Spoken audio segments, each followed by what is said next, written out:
You know that little card in your wallet, your driver's license? It's way more than just a piece of plastic that says you can drive. Think of it more like a game, a points game, and it's keeping a running score of how responsible you are out there on the road. The best part? You start with a perfect score. The real challenge is just keeping it that way. So let me ask you this. Do you actually know what your score is right now? It's a number that, well, it probably matters a lot more than you think. Today, we're going to break down exactly how this whole points game is played. Because, look, keeping that record clean isn't just about dodging a few fines here and there. It's really about understanding the rules of the game so you don't get your score chipped away one little mistake at a time. It's about protecting your privilege to be on the road in the first place. Okay, so here's our roadmap. We'll kick things off with the common 3-point mistakes, those little slip-ups. Then we're going to level up to the more serious 4-point offenses. After that, we'll get into the big ones, the 6-point killers that can seriously mess up your day. And then we'll wrap it all up by talking about how you can actually win points back. All right, first up, level 1.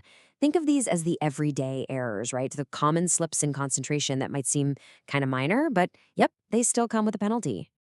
So, 3 points. That's the magic number for this first tier. Any mistake here, and it's going to cost you 3. Let's see what those mistakes are. Okay, so we're talking about things like making an illegal U-turn or using a radar detector. But check this out. The one that gets a lot of people is that middle one. The rule isn't just about not texting, it's about using any distracting device. So yeah, that includes fumbling with your earphones while you're driving. It's a way broader category than most of us realize.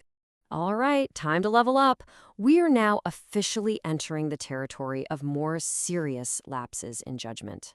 This is where the danger really starts to ramp up. And you know what?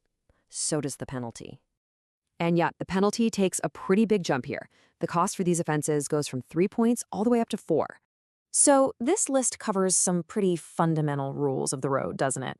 Stuff like blowing through a stop sign, not buckling up a child, or tailgating someone. But it also includes things you might not even think about, like trying to reverse on a highway or just straight up ignoring a traffic cop. These are all conscious choices that put other people at risk, and each one carries that 4-point hit. Now, driving after drinking also lands you in this 4-point category, but it's not a one-size-fits-all rule.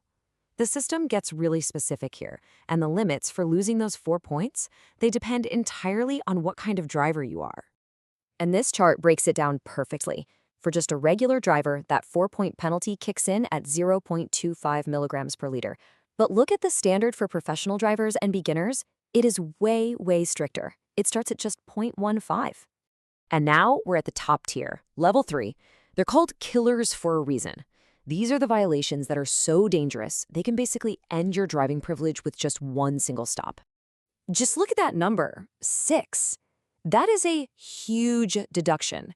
For a new driver, that's most of your license gone in an instant. So yeah, these are incredibly serious. We're talking about street racing, driving the wrong way down a one-way street, or using a radar jammer. But the one that really shocks people, look at that last one.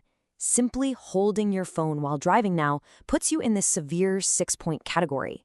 It was moved up here because the data is just overwhelming. That specific distraction is a major factor in a ton of fatal accidents. But when you're talking about the absolute, no questions asked, heaviest penalties in the entire system, it all comes down to driving under the influence of alcohol or drugs. Driving with any detectable amount of drugs in your system, that's an automatic 6-point loss, period. And you really need to know this. Refusing to take the test is considered the exact same offense. There's really no way around it. And for alcohol, we see that same pattern again. The 6-point limit for a regular driver is anything over 0.50 milligrams per liter. But for our professional and beginner drivers, that threshold is much, much lower at just over 0.30. The message couldn't be clearer. The more responsibility you have on the road, the higher the standard you're held. Okay, so we've spent a lot of time on how you can lose points. But that's not the whole story, right? The game isn't just about penalties. So for this last part, let's look at how the entire system works, from the day you start to how you can actually earn those precious points back. So no matter who you are, when you get that very first license, you start the game right here with a grand total of 8 points. Your job from day one is to protect them. And this is the cool part. This is how you win the game. If you protect those first 8 points and keep a clean record, you get rewarded. After 2 years with no offenses, you level up to 12 points. Stick with it for 3 more clean years, you get to 14. And after another 3 years of safe driving, you hit the max score, a perfect 15. It's the positive incentive that's built right into the system. But hey, what if you do slip up? What if you've lost some points? Is it game over? Not at all. The system basically has a reset button. As long as you don't lose all your points, you can earn your way back. Just drive for 2 full years without a single offense and your score gets restored.